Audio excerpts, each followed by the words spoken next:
कि ये खातून मेरे साथ वफादारी निभा रही, ठीक है, मेरे साथ वफादारी निभा रही, लेकिन उसको ये नहीं पता था कि ये बदमकार औरतों में से एक औरत है, ठीक है, झूठी औरत है, ये मुझे फंसाएगी। वो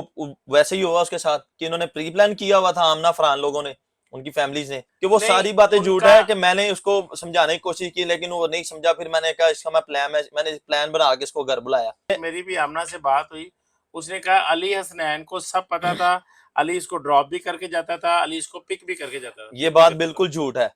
ठीक है, आज भी मेरा सीडीआर ले लें, ठीक है, मैं मौजूद हूँ, मैं अपना नंबर शेयर करता हूँ, आपके साथ, अपने इदारों के साथ शेयर करता हूँ, मेरी लोकेशन देखें वहां के, ये 7 माह छोड़ के ना 1 साल से देख लें कि 1 साल के अंदर मेरी लोकेशन कहाँ पे, वहां पे कितनी देर के लिए पाएगी, कब कब पाएगी। आमना इन्वॉल्व है तो वो रईस गया वहां पे, आमना के बुलाए पे वो गया है, ठीक है, फरहान के बुलाए पे वो कभी नहीं गया, ना जा सकता, क्योंकि फरहान तो उसको जानता ही नहीं, ना फरहान को वो जानता है, वो तो जस्ट जानता ही आमना, क्योंकि आमना